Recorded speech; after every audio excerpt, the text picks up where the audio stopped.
I got home from deployment early, walked through my own front door, and found a stranger feeding her toddler in my living room.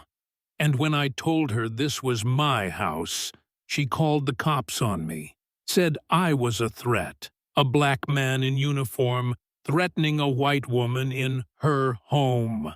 I'm Marcus Caldwell, U.S. Army Sergeant, homeowner, and that day I learned that coming back from war doesn't always mean coming home.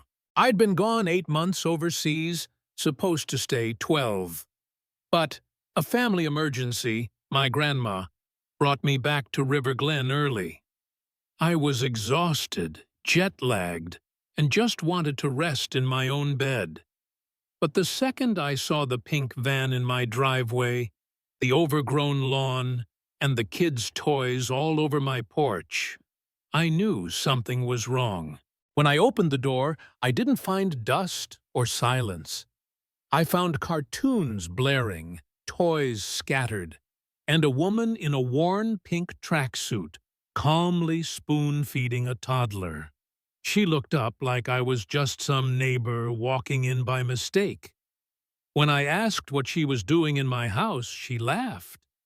"You mean my house?" I thought I'd walked into a dream or a scam. But then it got worse. This woman, let's call her Cassandra, stood there and told me that she had been living here for 6 months, claimed I was the one confused, said she'd rented it fair and square. She said I was trespassing, that I needed to leave or she'd call the police. And when I told her I owned the place, showed her my name on the deed, she scoffed and said anyone can print fake documents online. I saw my mail, opened and sorted, on the coffee table. She claimed it belonged to the previous tenant, some deadbeat who vanished. That deadbeat was me. The cops showed up 10 minutes later because, yes, she called them. Told 911 there was a black man in army clothes threatening her family. Not a soldier coming home, not a homeowner returning. A threat. The look on Officer Johnson's face when I handed over my documents, deed, mortgage, insurance, was one of slow realization. The look on Cassandra's face, pure panic. See, Cassandra was paying rent, but not to me. She'd been conned by a man named Robert Stein, owner of Piedmont Property Services, the company I had hired to watch my place while deployed. I paid them to mow the lawn, check the mail. Turns out, Stein had a little side hustle, renting out soldiers' homes while they were overseas and pocketing the cash. And the furniture?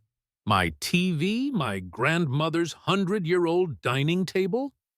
All gone, sold, dumped, replaced.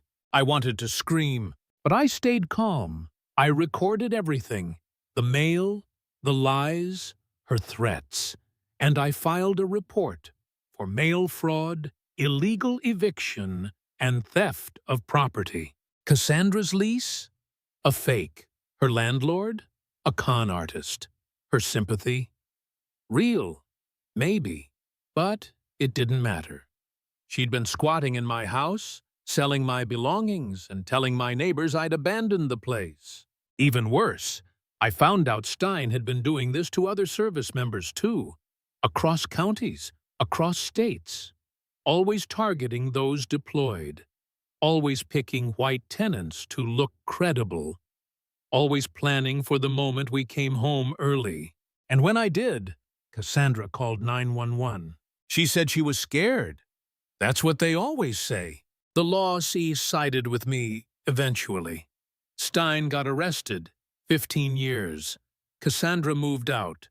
I got my house back, but not the table, not the photos, not the pieces of my life she tossed away.